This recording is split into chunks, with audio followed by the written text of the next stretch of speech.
This is Nicholas Crimes, an anaesthetist in Melbourne, Australia. The purpose of this presentation is to provide a brief overview of the Vortex approach. More detailed information can be found on the website at vortexapproach.org or in the free ebook.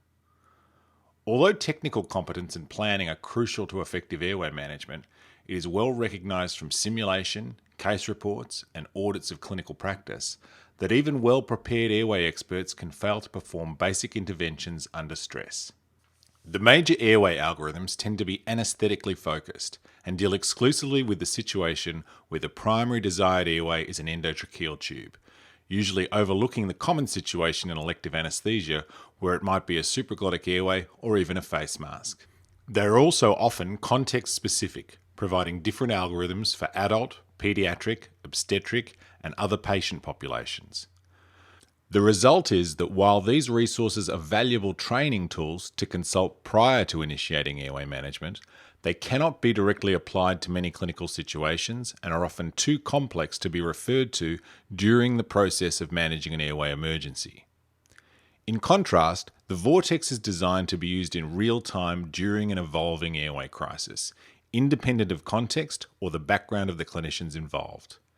Its purpose is to facilitate implementation of prior training and planning by already competent staff in order to help them perform under pressure. To achieve this, it must be simple enough to be able to be referred to in real time by teams of potentially highly stressed clinicians.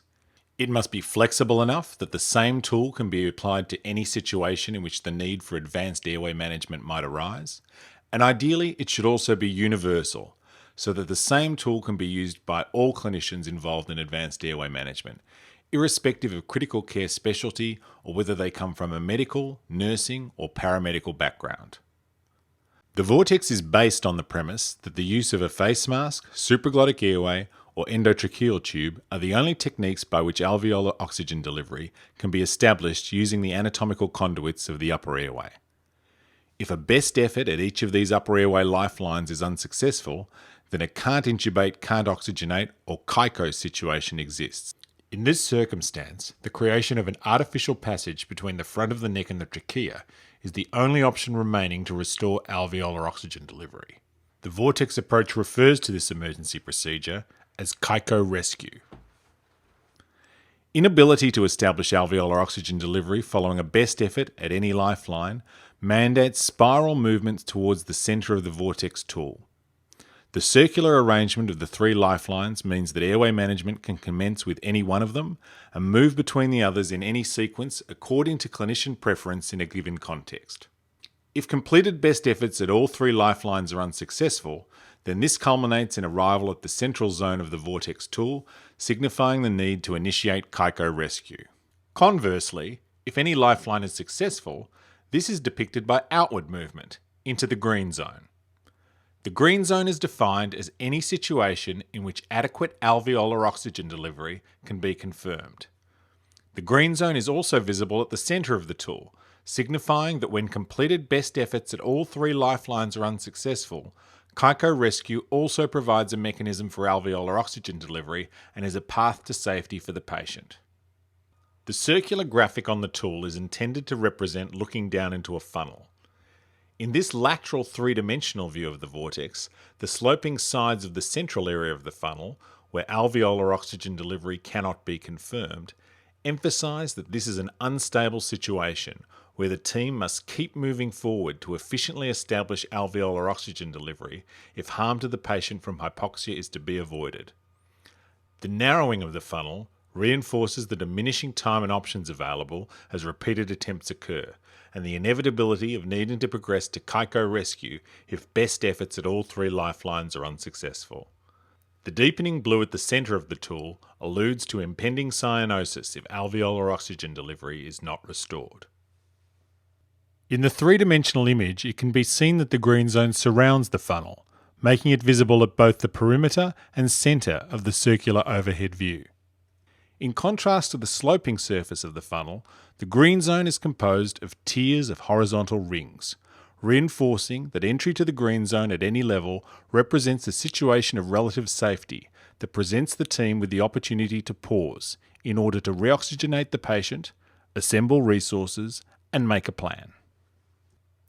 This three-dimensional view is only used to convey these additional concepts. It is not intended to be referred to during an airway crisis. Only the overhead circular view appears on the implementation tool. As movement around the vortex relates to completion of best efforts at each of the lifelines, it is important to be able to identify what constitutes a best effort. To assist with this, the Vortex tool provides 5 categories of optimization that can be applied equally to any of the 3 lifelines. These are manipulations, adjuncts, changing the size or type of devices, use of suction or increased oxygen flow, and optimization of patient muscle tone. The specific interventions relevant to each lifeline under each of these broad headings are described in more detail at the website at vortexapproach.org and in the Vortex ebook. Exhaustive implementation of all the interventions under a given heading would be neither time efficient or appropriate. The intention of the headings is to prompt consideration of the available strategies, with only those deemed to have merit in a given context being implemented. This structured approach to prompting optimizations is important from 2 perspectives. Firstly, it facilitates the efficient implementation of optimization strategies and decreases the risk that crucial interventions are overlooked. Secondly, when entry to the green zone cannot be achieved, it allows recognition of an endpoint to optimizations for a given lifeline and provides the clinical team with permission to move on to the remaining options. Together, these contributions maximize the chance of entering the green zone as rapidly as possible. The Vortex tool also prompts to remind the team that a maximum of 3 attempts should be had at each lifeline, and that at least one of these should be by the most experienced, immediately available clinician. Finally, it prompts the team to escalate the KICO status with declaration of any completed best effort at a lifeline that has not secured entry into the green zone. The KICO status is an adjunctive tool that works in an integrated manner with the Vortex. It specifies predefined actions for escalation towards KICO rescue that are linked to declaration of a completed best effort at any lifeline.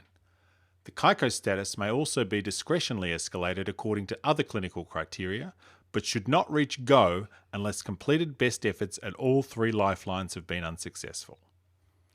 The KICO status provides a means to prime the team, both technically and psychologically, for the performance of this confronting procedure, as the likelihood of entering the green zone using one of the upper airway lifelines diminishes. Unlike the preparatory materials of the major airway algorithms, the Vortex is a high acuity implementation tool designed to be used in real time during the high stakes, time critical situation of an evolving airway emergency.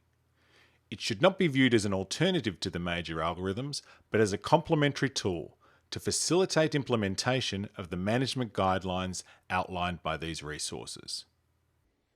The primary goal of the Vortex is to avoid the need for KICO rescue by maximising opportunities to efficiently enter the green zone.